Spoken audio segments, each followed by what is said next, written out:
5 घंटे तक चला हुआ है सर्च ऑपरेशन अब खत्म हो चुका है।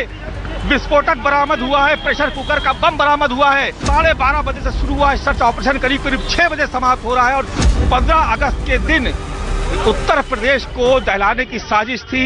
एक बहुत बड़ी साजिश को यूपी एटीएस ने नाकाम कर दिया है। नमस्कार, मैं मानस श्रीवास्तव यूपी की राजधानी लखनऊ में उसी इलाके में मौजूद हूं जहां पर आज एटीएस ने अलकायदा से जुड़े 2 खूंखार आतंकियों को धर दबोचा है। आज हम आपको एटीएस के पूरे ऑपरेशन की क्रोनोलॉजी समझाएंगे और साथ ही हर एक डिटेल से अवगत कराएंगे कि आखिर कैसे सूचना मिली, कैसे यूपी एटीएस यहां पर दाखिल और किस तरीके से यहां से एक बड़ी आतंकी साजिश को नाकाम किया गया।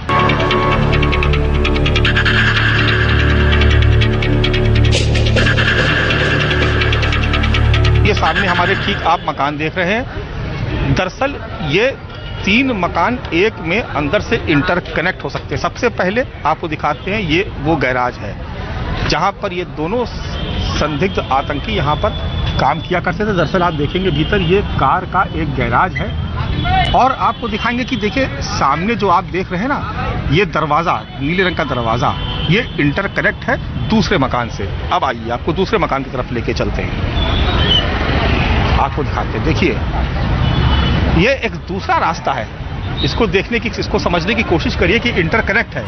वो नीला दरवाजा देख रहे हैं कि आप इस सफेद दीवार से इंटरकनेक्ट है और ये बगल में आप एक जीना देख रहे हैं जिस जीने से ऊपर जाया जा सकता है। इसके बाद इसी से इंटरकनेक्ट है ये तीसरा मकान, और ये तीसरा मकान आप देख रहे हैं ये यहाँ पर ये है। और यहाँ पर इसी मकान के भीतर एटीएस दाखिल हुई और एटीएस के लोग अभी भी पूछताछ कर रहे हैं। हमारे साथ हमारे संवाददाता मनोज पांडे भी मौजूद है, तो सुबह से ही यहाँ पर स्पॉट पे मौजूद थे। उनसे पूछते हैं कि आप बताइए मनोज, कि पहली सूचना आपको कब मिली यहाँ पे? पहली सूचना 12:10 पे मिली।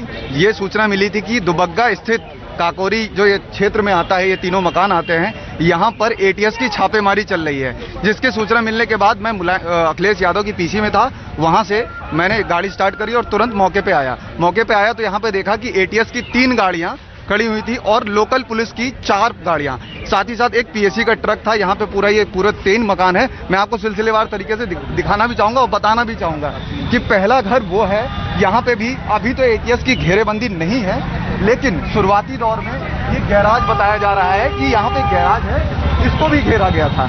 इसको यहाँ पे इन्होंने घेरा, इसका भी सर्च ऑपरेशन किया गया। यहाँ देख सकते हैं आप कि ये गाड़ियां खड़ी हुई हैं। फिर उसके बाद इस मकान के बाद दूसरे मकान पे यहाँ से अभी हटा ली गई है। एटीएस के जो कमांडो थे वो हट गए हैं और ये दूसरा मकान है जो इसके अंदर भी कमांडो थे और यहाँ पे भी चप्पे पे एटीएस के जो कमांडो हैं वो लगे हुए थे। उसके बाद ये जो तीसरा मकान है, इसी मकान में ये 2 आतंकी जो थे वो यहाँ किराए पे रहते थे। वो साथ ही साथ उनके पास ये भी, जब एटीएस ने अंदर छापेमारी करने के दौरान जो हमें अंदर से सूचना मिली सूत्रों के द्वारा कि उनके पास से प्रेशर कुकर बम बरामद हुआ। प्रेशर कुकर जो बम बरामद हुआ वो एक से अधिक हो सकते हैं। साथ ही साथ जब ये सूचना आई कि एटीएस के ने बम बरामद किया है, प्रेशर कुकर कम, तो बम स्क्वाड को भी सूचना दी गई और मौके पे बम स्क्वाड आया। उसने अंदर जाकर के सर्च किया। सर्च में उन्हें प्रेशर कुकर बम मिला, जिसको आपने दिखाया कैमरे के माध्यम से कि प्रेशर कुकर बम अंदर से बरामद हुआ। फिर अब यहाँ से भी एटीएस के कमांडो हट गए हैं। जो मेन एग्जिट है, मेन एग्जिट पे देख सकते हैं कि अभी भी यहाँ पे कमांडो लगे हुए हैं और ये उस आतंकी की गाड़ी बताई जा रही है। ये आप देख सकते हैं कि ये जो फीगो है, ये आप अंदर एक स्टॉल पड़ा है जिससे वो मुंह छुपा करके वो चलता था। एटीएस ने इस गाड़ी को भी कब्जे में लिया है।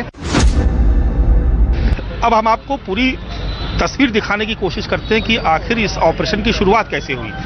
दरअसल जब ये सूचना मिली, ऐसी जानकारी मिली कि कश्मीर के इंटेलिजेंस से एक इनपुट आया था कि लखनऊ में इसी इलाके में 2 संदिग्ध लोग हैं जो किसी वारदात को अंजाम देने की फिराक में हैं। इस पहली सूचना के बाद सबसे पहला जो काम किया गया, एटीएस ने किया, वो यहाँ की जो लोकल पुलिस के जो अधिकारी थे उनको अलर्ट पे डाला गया और इस पूरे इलाका, जो आप पूरा इलाका इस वक्त आप देख रहे हैं, इस पूरे इलाके की एक घेराबंदी की गई। 3 लेयर की सिक्योरिटी थी यहाँ पर। सबसे पहले यहाँ पर जो लोकल पुलिस थी उसको यहाँ पर तैनात किया गया और कुछ बावर्दी थे और कुछ बगैर वर्दी के थे।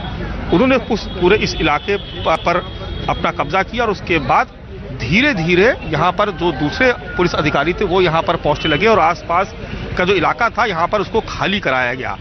उसके बाद एटीएस के कमांडो यहाँ पर दाखिल हुए। एटीएस के दो टीमें थी यहाँ पर, एक जो एटीएस के अधिकारी थे और दूसरे हथियार बंद कमांडो।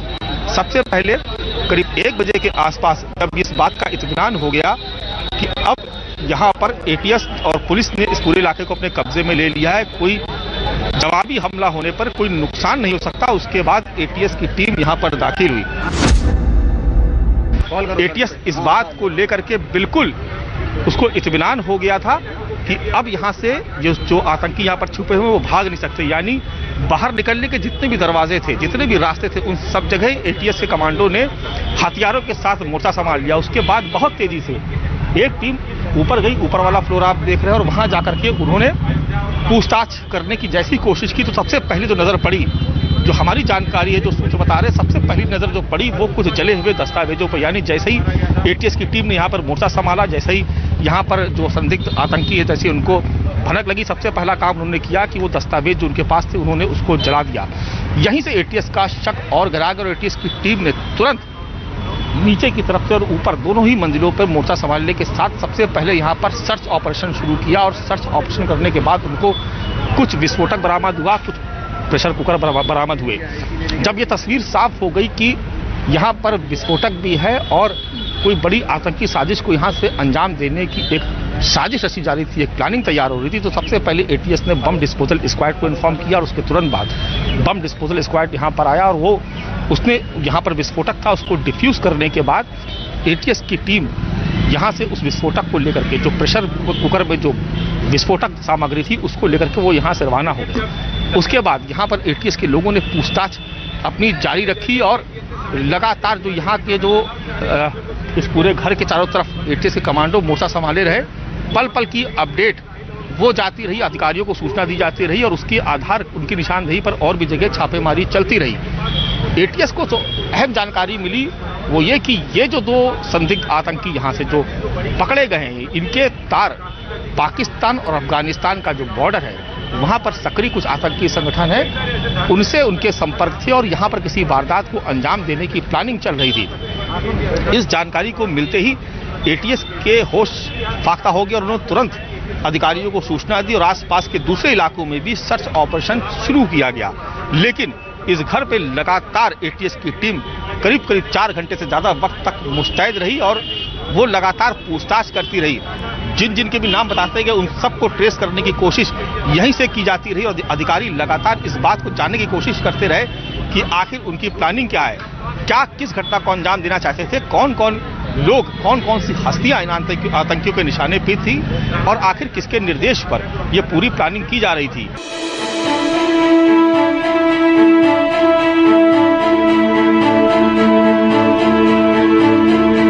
एटीएस के ऑपरेशन का पहला हिस्सा हमने आपको बताया कि किस तरीके से एटीएस की टीम ने पूरी प्लानिंग के साथ घर में दाखिल होकर के आतंकी को धर दबोचा।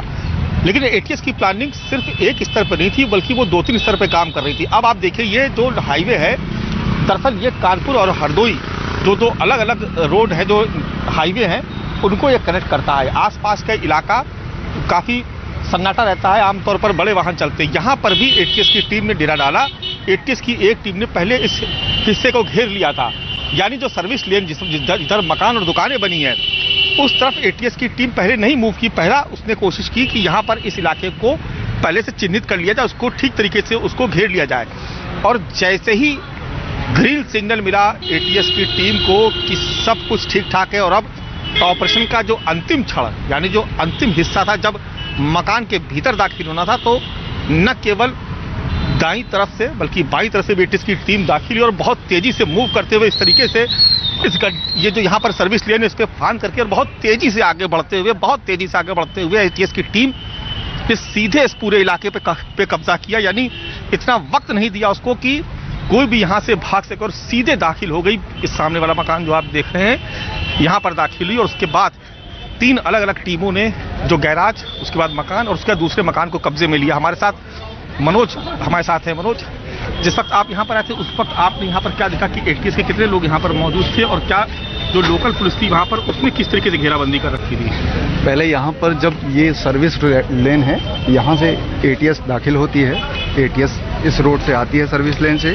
फिर सबसे पहले मैं आपको बताऊंगा कि कैमरा, वो जो आप पेड़ देख रहे हैं, ये पेड़ के ठीक बगल वाले मकान में सबसे पहले वो घेरेबंदी करती है, उसके बाद में उसके दूसरे मकान में, फिर तीसरे मकान में, ये तीनों मकान में एटीएस की घेरेबंदी जब कर लेती है, उसके ठीक 5 से 10 मिनट बाद लोकल पुलिस की 4 गाड़ियां यहाँ पे आती हैं, जिसमें 112 की एक गाड़ी शामिल होती है। आपकी चश्मदीदों से पूछताछ थी, उसमें क्या बताया उन लोगों ने? चश्मदीदों ने बताया कि ये एक साथ ये 2 सगे भाई हैं, उनके मकान हैं, और जो गैरेज जिसका बताया जा रहा है वो सऊदी से आया था।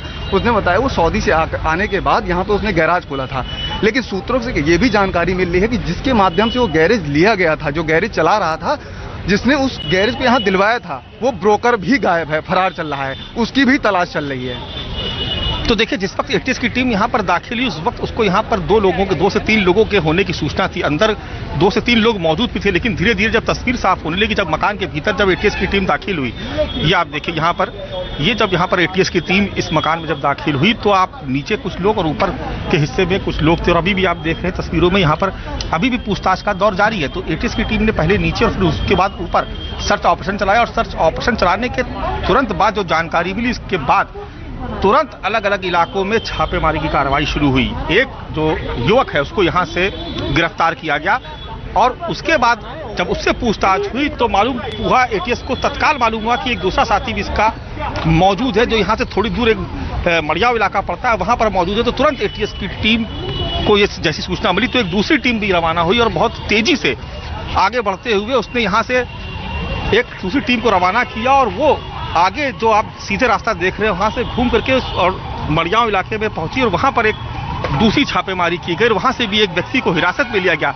यानी जब एटीएस की जो पहली जो छापेमारी थी, वो यहाँ पर, उसके तत्काल बाद सूचना मिलते ही अलग अलग स्थानों पर छापेमारी शुरू हो गई, अलग अलग इलाकों में छापेमारी शुरू हो गई, और लगातार एटीएस की टीम पूछताछ करती रही। यानी 2-3 तरीके से ऑपरेशन चलाया जा रहा था। एक टीम जो लगातार सर्च कर रही थी, विस्फोटक की तलाश कर रही थी, जो दूसरे असलहे उनकी तलाश कर रही थी, उसको उस पर कामयाबी भी मिली, और दूसरी टीम जो लगातार पूछताछ करते हुए अपनी बाकी जो अधिकारी थे उनसे लगातार संपर्क में थी, ताकि बिना मौका दिए हुए जो दूसरे साथी उनको धर दबोचा जाए, और रियल टाइम में ये इस पूरे काम को अंजाम दिया गया। जैसी सूचना मिली, उसके करीब करीब 1 घंटे के भीतर जो दूसरी टीम थी उसने भी एक दूसरे आतंकी को धर दबोचा। ये जो सर्विस रोड है, जब मैं यहाँ पे आया तो वहाँ उस रोड से जब मैं पहुँचा तो ये गाड़ी मैं आपको दिखाना चाहूँगा, ये गाड़ी यहाँ पे आ चुकी थी। ये जो UP 32 BG 7250 है, ये गाड़ी ठीक गेट के सामने ये लगी हुई थी, रोड के बीचों बीच लगी हुई थी।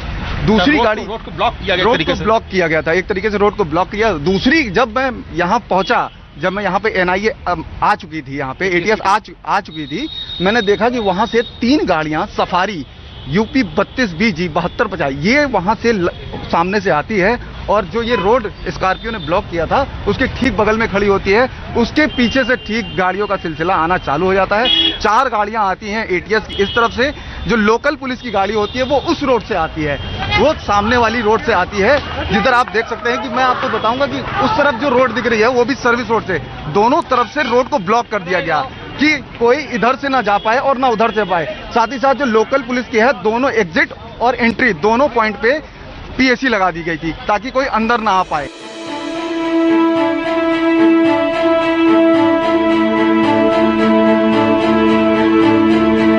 दरअसल जब एटीएस की टीम यहाँ पर आई और उसने जब पूछताछ करना शुरू किया, तो जब उसको लगातार इस बात की जानकारी जब उसको मिलने लगी कि नहीं वो सही जगह पे दाखिल हुई है, उसका निशाना एकदम सही है, और जले हुए दस्तावेज जब उसने देखे, उसके बाद वो प्रेशर कुकर और विस्फोटक बरामद हुआ, तभी वो एटीएस के जो अधिकारी थे वो समझ गए थे कि वो एकदम सही दिशा में आगे बढ़ रहे हैं। लेकिन तब तक एटीएस को नहीं पता था कि आखिर आतंकियों के मंसूबे क्या हैं। पूछताछ के बाद करीब करीब 1 घंटा गुजर गया, उसके बाद जब दूसरे लोगों के नाम सामने आने लगे और दूसरी टीम ने जब एक और आतंकी को गिरफ्तार किया, उसके बाद तब तक एटीएस को एक और बहुत बड़ी जानकारी मिली थी, और वो जानकारी थी जिसको सुनने के बाद एटीएस के अधिकारियों ने, यहाँ एटीएस के जो लोग थे, उन्होंने तत्काल सूचना दी कि 15 अगस्त यानी ये जुलाई का महीना चल रहा, अगले महीने 15 अगस्त को एक बड़ी आतंकी साजिश यहाँ पर उसको अंजाम देने की पूरी प्लानिंग तैयार हो चुकी थी। ये भी कहा जा रहा है कि शायद आतंकी संगठनों के इशारे पर तो इस घर से पकड़ा हुआ जो आतंकी है वो मानव बम के रूप में भी सामने आ सकता था, यानी उस हद तक पहुंच सकता था जहां पर वो अपने आप को खत्म करके भी आतंकी साजिश को अंजाम देने की फिराक में था।